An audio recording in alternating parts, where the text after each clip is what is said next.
we are, we're on top of a commercial building in deep autumn. Let's call it deep autumn because it's cold and windy. The process that's involved in a thorough inspection of a building or a residential structure doesn't change. In our world, it doesn't change. It has to be the same every single time. Start at the shape of the building, move through the building envelope after checking the foundations outside. Building envelope includes roof. Inside the building, checking foundations down there, floor structures, onward and upward. It has to be the same process all year long. It doesn't matter if it's hot summer. We were at that house in Aurora. It was a beautiful day. It's not so beautiful today. Today we're going onto, inside, and under an incredible commercial building built in the 40s at a mystery location. There are lots of shows on TV that show guys with hammers and special tools and all the great new products, fixing things, maybe sometimes that don't have to be fixed. Our company, we work for people that are buying buildings. They don't have all the money in the world to replace things that don't need to be replaced. We're going to be checking this building out from top to bottom, helping people understand what it's all about. Is it stable? Is it falling down? What really needs to be done? Bob, get a shot of this thing over here. Look at this roof. It looks more like a swimming pool. It looks like Q Beach. What's that Olympic swimming pool called at Q Beach? I forget the name of it. You know what, Andy, I don't know the name of it, but... It's awesome. We should have brought our hip waders, or we should have brought canoes. We could go on a canoe trip right here. But, you know, one of the most important things in building sciences is that if you allow water to sit on things, it freezes. And when water freezes a million times, or thousands or hundreds of thousands of times, it wrecks whatever it's sitting upon. So flat roofs, when you build flat roofs, for some reason most of them don't drain. I don't know why that is, but most of the flat roofs I've looked at don't drain. This is a glaring example of it. Again, it looks like a swimming pool. But the one we're standing on is not too bad. Looks like the water's going somewhere. We've got a little puddle down there, a little puddle down here. Somebody did something right, and we've got some positive drainage off of here. After 25 years working in building sciences, the slope at this roof inspires celebration. Most flat roofs, actually this is a near flat roof, it's not completely flat, which is fantastic because the water's actually draining off the roof, which is incredible. You almost never see it. Again, next door, swimming pool. Here, no water on the roof, right? So some people did some intelligent things here with this roof. They sloped it effectively, impregnated roll roofing type of system here, adhered to the roof surface. We don't know what's underneath it. We're not going to do a core test here today. It's all about simple entry points for water. So when you inspect any roof, you're looking for locations where water might go in.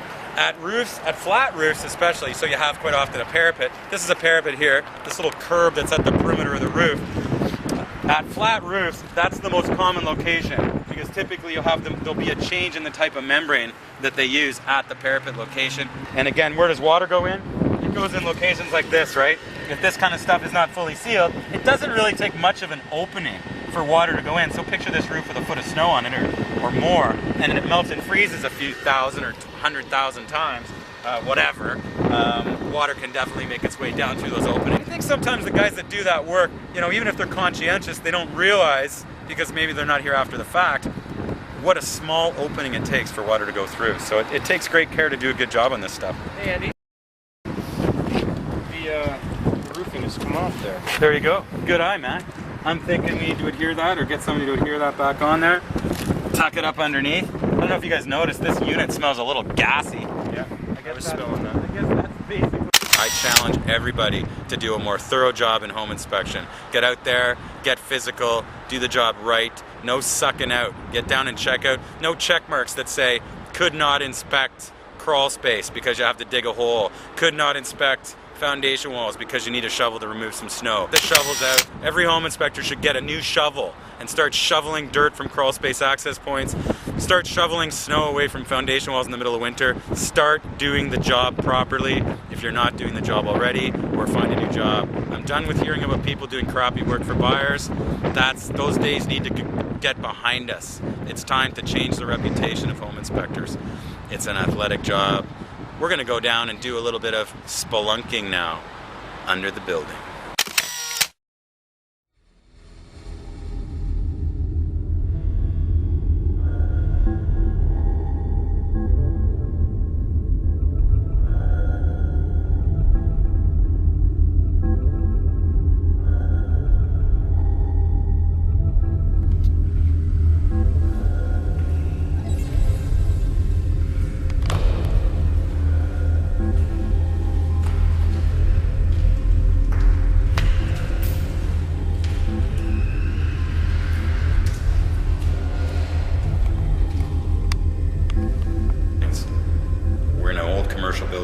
Ontario today.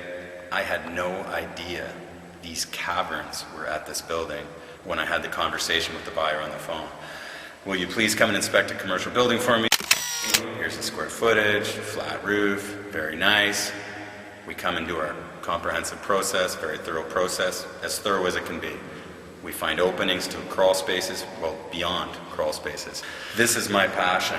The finding incredible structural surprises on a day-to-day basis is a joy for us. It's a challenge. It totally screws up our schedule. So it's pretty hard to be on time in the afternoon when you find gigantic, pyramidal, concrete caverns. You never know what you're going to find. Our company, we go to these places. We take care of buyers, people who are buying unique structures. Sure, it's great to inspect new structures. We love to go to new neighborhoods as well, do carry-on work, do resale work for 20-year-old, 30-year-old houses. It's like a break. I always get nervous when I'm doing new buildings because I think I'm going to miss something. It's almost like you let your guard down a little bit, but then you don't let yourself let your guard down. Matt, were you asking a question or proposing something with reference to this condensation up here? Well, I just noticed the condensation on the ceiling, and I was wondering if it could have come from the adjacent driveways beside the building. You know what? I'm open to the possibility that the moisture there relates to water infiltration, acute water infiltration from outside. But if you really think about it, where's Frostline? Frostline's up here somewhere, right? So it's cold outside today. It's getting colder. As we move into winter, I'm gonna surmise that the moist, warm air, when it hits a colder surface up high, you're gonna get some condensation, right? So the heat's transferring. Remember, heat always transfers from hot to colder. And heat's transferring from inside this sauna that we're standing in. It's like a subterranean sauna.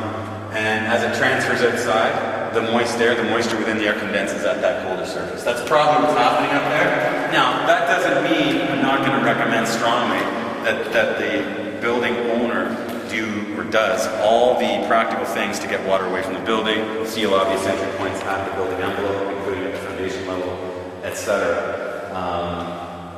All that in conjunction with this capping these crazy downpipes that haven't been capped yet. See that? That's new. That's developed since the last time we were here, guys. You know what? That's the first really important thing I've seen in this return visit.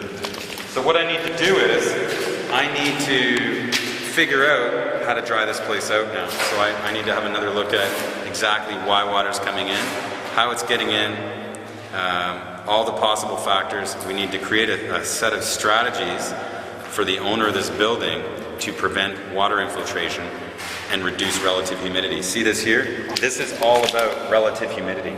So that's what just being in a really wet place will have a negative impact on all materials, right? Except for, things, I don't know, maybe bamboo can withstand it, I don't know. But we're gonna figure it all out. I'm gonna look at some more of these right now.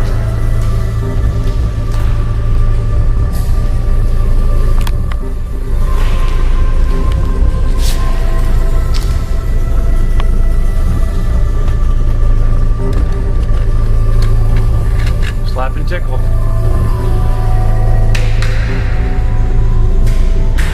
I love concrete. I love concrete. Did I mention that today?